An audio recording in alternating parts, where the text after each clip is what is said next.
Pero saan ka, ma'am? Ha? Saan ka? Ay, 47 na ako. Ikaw? 3. Ilan? 43? Yes. Ah, bata pa. Tanda na rin. Saan ka nagtatrabaho, Wala. ma'am? Ay, ano ko, isa lang akong katulong. Ikaw? Ano ako sa delivery rider Ah, sa Lazada po. saan ka sa Palawan? El Nido. Uy, ganda mga dagat dyan. Maganda yung dagat. Sana all maganda, no? Oo. Hiwalay? Apa. Ilan anak? 4. Kailan sa mama nila? Ha? 4 po, 4. Ah, ilang taon na yung panganay mo? 18 na. Ah, bata pa. 18, mag-19 ngayong April. Bata pa. Sa'yo ilan taon na? pa? Uli, 5 ang anak ko. Ay, 5. May 2 na akong apo. Kabilis. Kabilis lang. Oo. Ganun talaga. Kailangan mabilis. Ilan taon bunso mo? Ano na, mag-12 na, mag-12. Ah, ayun lang. Mas matanda yung panganay ko, pero mas bata yung bunso ko.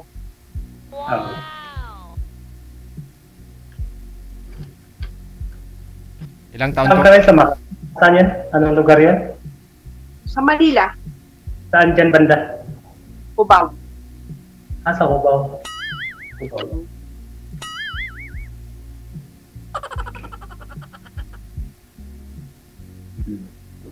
Ilang taon ka lang hiwalay? Hiwalay ba? Hiwalay? Hiwalay. 2019 pa eh. Ah, parehas lang. 2019. Pandemic. Parang wala pang pandemic sa amin.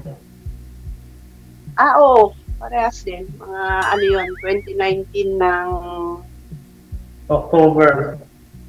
kami April. September, October yata. Mga months na yun. Tapos mga March na yata yung pandemic eh. Oo, March na 2020.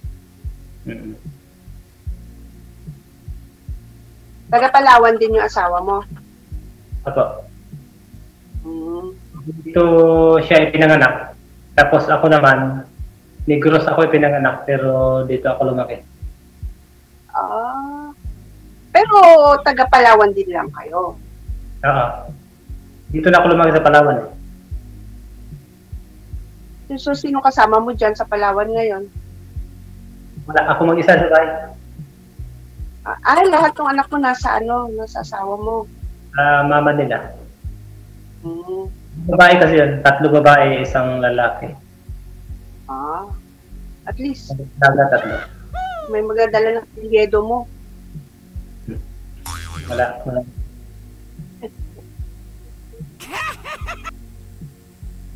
Ako naman talaga taga Baguio ako.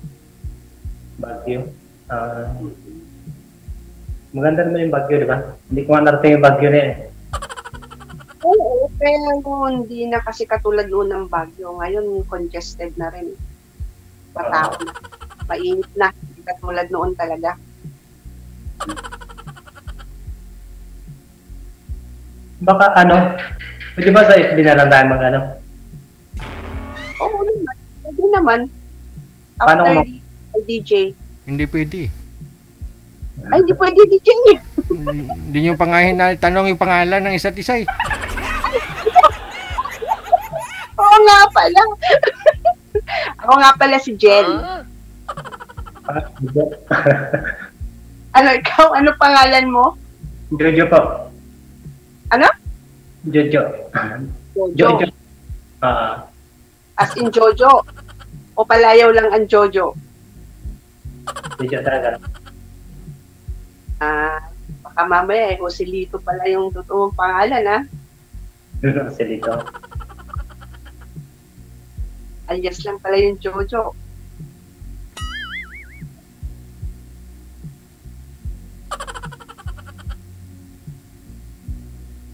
Tanong ka pa! Sweetheart. Wanted, sweetheart. Tanong, Ganun? Sa ngayon po, ma'am, yung mga anak po ninyo, nasaan po? Bali yung dalawa kong anak, DJ, may kanya-kanya lang pamilya. Yung isa, nasa Solano, yung isa nasa Baguio.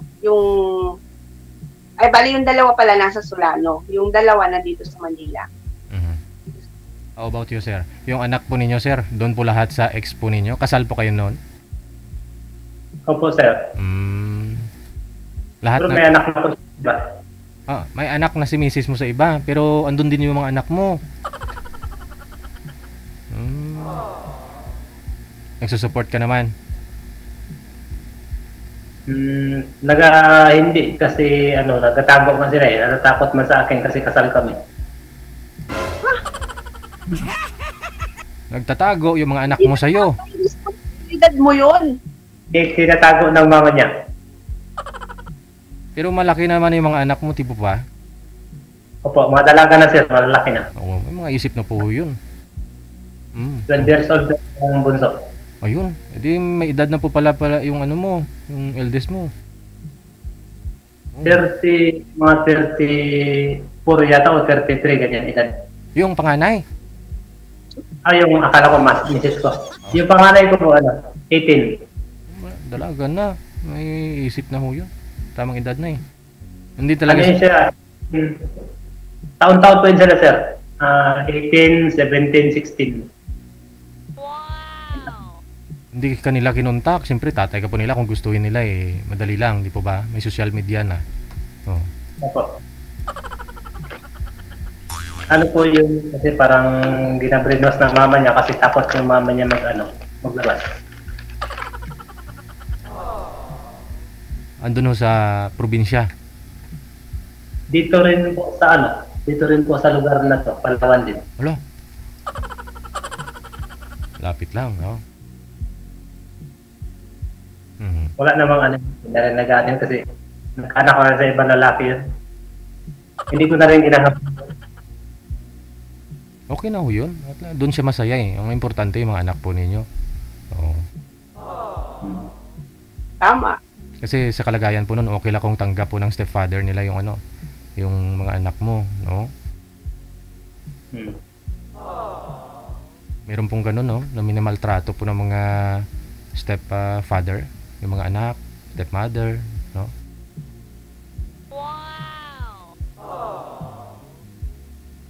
Ambot sa langaw.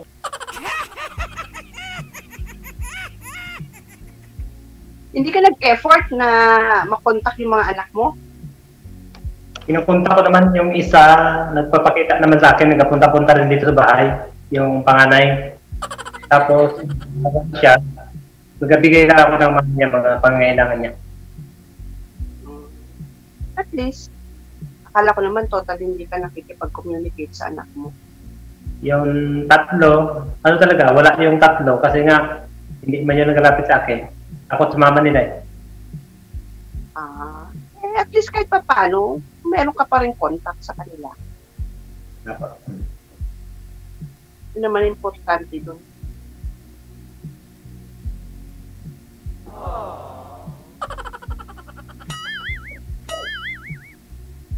Sana all lang. Sana all. Baka ako magpasyal yan. Ha? Magpasyal ako ng Manila. O di pasyal ka. Ito ba may pamasahe ka eh? Pag nag-leave lang ako ng sa trabaho, lang ako ng leave para Punta ka.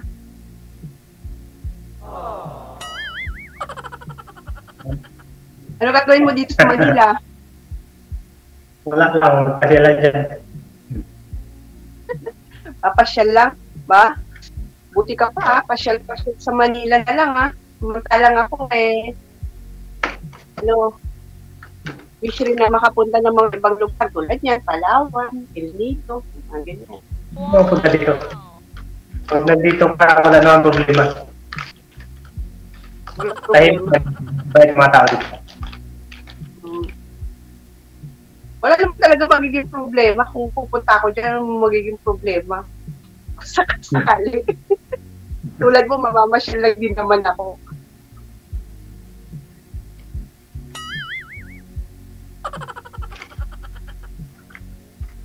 Ilang taon ka na hiwalay, ma'am? Nagka-boyfriend ka na ba? 2019, 2019. May boyfriend ka na ba? wala. May mga nakakausap, pero wala hanggang usap-usap na. Alam seryoso. Lalo na pag alam na 5 na anak mo.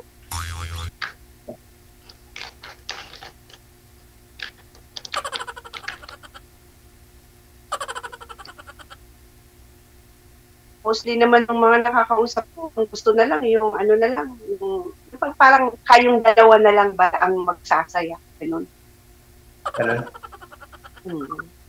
Hirap naman yun. Siyempre, isipin mo muna yung mga anak. Oo, ganun. Kasi gusto kong kuhain ng mga anak ko, hindi rin ibigay ng mama niya rin. Okay lang yun. Siguro ano man yung naging pass nyo, pass na yun. Pero at least ang importante dyan, nakikipag-communicate ka sa kanila. Support. Kasi importante yun. Kasi mahirap naman kung mag-i-effort ka.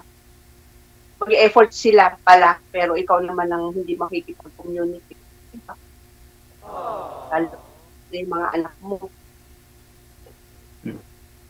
May ano ka ba dyan? May time ka rin makasyal dito? Pagdating sa time, meron. Pero pagdating sa budget, medyo wala pa. Mandali lang yung budget na yun. Wow, sana all. Madali lang ang mga Sana budget all. pagdating sa pamamasyal. Kaya nga yung plano sa mga 4,000 siguro. Ano no? Mga 4,000 sa aeroplano ba? Ganun? Ha? 4,000 sa aeroplano, ganun? Aeroplano? Si sir na mag-shoulder doon lahat, ma'am. 4,000 daw po, ma'am, mula Maynila. Papunta doon. Alam nga naman, DJ na syempre kailangan may pocket money ka rin. Oo. Wala ka naman gagastusin doon, ma'am, eh. Pagdating mo, syempre, shoulder na. Paano DJ pag nadapa ako, sakto na pasubsob ako sa nagtitinda ng kung ano-ano dyan, wala akong ibabayad. Wala. Alis ka talaga. Kahit 20, wala kang dala. Mga 10 lang DJ siguro, Wala. kaya kong baunin. Wala. Ito yung nabasag. Hanggang 10 lang ang kaya kong i-budget DJ. Wala. Isangla nyo po muna yung headband mo. Mahal na yan, Ay, eh. hindi. Ginaya lang kita DJ kasi nakasombrero ka ngayon eh. Ganun talaga ako paggabi. Baliktad ako, eh. Paggabi nakasombrero. Kasi, Oo, ganun din ako DJ. Baka kasi mahamugan ako paggabi. buo na natin. Magkasakit yung tiyan. Tama. Ano yung buhok mong peke? Si Sir Jojo mukhang long hair, oh. Long Long hair. hair ka? Opo. Sana all long hair. Simula nung maghiwalay kami ng asawa ko, nagpahaba ako ng buhok. Wala. Baliktad. Yung iba nagpapaiksi, nagpapakalbo. Oo nga. Tama. Ibig sabihin nun, Nagpagupit na pahaba ulit. yung ibig sabihin nun, ma'am, pag nagpaiksi isang tao kung naghiwalay, nagpaiksi, nagpakalbo ng buhok, yon, mahal pa niya yon, yung asawa niya. Pero si sir siguro nagpahaba, hindi niya na mahal yun, eh. Ano ba yun? Oo. Hindi naman ako naniniwala doon, DJ. Kasi wala nang bibilhan si sir ng conditioner. Edi para na lang sa kanya. Oo. Wala nang asawa, eh. Ay, ay.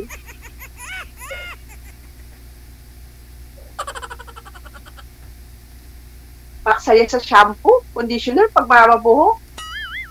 Yung buhok mo mahaba, may clip. Yung buhok niyo Di daw. ba sila si Jojo at maraming budget. Ma'am, yung hair daw po ninyo, yung buhok niyo daw po ma'am, mahaba, maikse. Wala po. Maiksi yan, sir. DJ, kaya naka-ano ko. Mm. Naka-voice cut kasi ako eh. Mm. Ikaw ho yata yung hindi nakamove on naman. Maiksi eh. Hindi, kasi nung nag-ano ko, galit kasi nga, ex-abroad ako DJ. Mm. Di ba sa Saudi, mainit ang tubig. Oo. So, nag-hair ako. Mm. So, ang ano, sabi ng, ano, kasi ko ano-ano na rin ang mga herbal na ginamit ko, eh, manipis talaga, tapos naglagas. Mm. Yung hair ko, sabi nung, ano, doktor, kung gusto mo talagang kumapal yan, total habang nasa Pinas, sabi niya, ano ka, magpakalbo ka, sabi niya. Mm. Eh, nagpakalbo ako. Oh. Sabi ng Diyos, tumutubo naman na maganda na yung tubo. Eh, ilang buwan ka na ho dito? Gano'n ka nakatagal dito sa Pinas, ma'am? 2 months pa lang. 2 months ka pa lang. Haba din po yan. Pero, sabi nga ho ng kilala ko na doktor, kung gusto mo talaga kumapal yan at saka humaba ang buhok mo, kulang ka kasi sa dilig. Kaya kailangan mo na mag-asawa. Ano ako piniligo, DJ?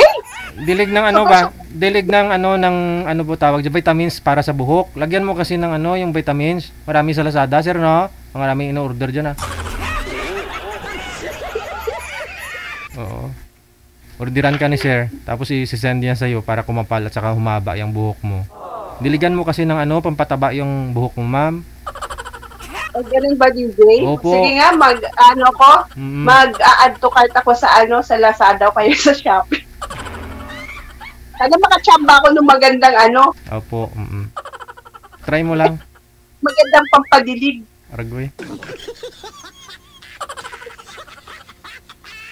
Kasi maraming peke na ngayon sa di ba? Marami ng peke. Baka ma-scam ako.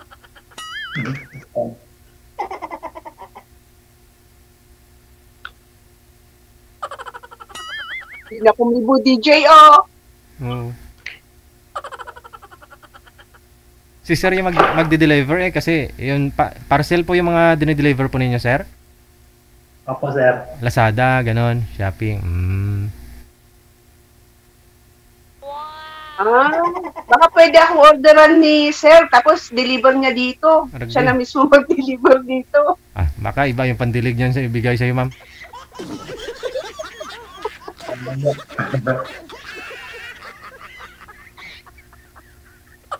Hindi kaya yung dagat. Ha? Hindi kaya langoyin yung dagat. Malayo yun. Ganon? Pwede naman i-orderin ni sir, tapos pag na-receive niya, i-send niya sa LBC. O double gastos, no? Ay, di ba sabi mo mamamasyal ka ng Maynila, o baka pwede pakisabay. Mga December pa yun. Mga December pa siguro o anong buwan yun. Hindi ko pa nga alam yung yung kung bibigyan kami ng date kasi pag nagpatungan ng beer, sobrang dami na ng Oo, pag magating ng bear months, peak season na yan.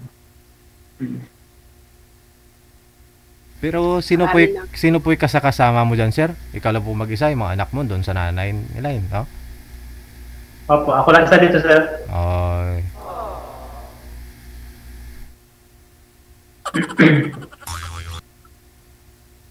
Ano apelyido nyo? De Los Reyes. De Los Reyes, Wala na. marami lang kami. Nabanggit na nila yung bawal. Sige, off-cam ko na lang po kayo. Doon na lang po kayo mag-usap off-cam, no? Maraming salamat. Thank you. Good evening. Oras natin, 56 minutes after 8 o'clock. Oras po natin dito sa Pilipinas. I-add mo na kaagad, sir. No? Kasi nabanggit na ho ni girl yung full name niya. Yung first name niya kanina, Jen. Ano nga yung apelyido? Baka mamaya maunahan ka pa.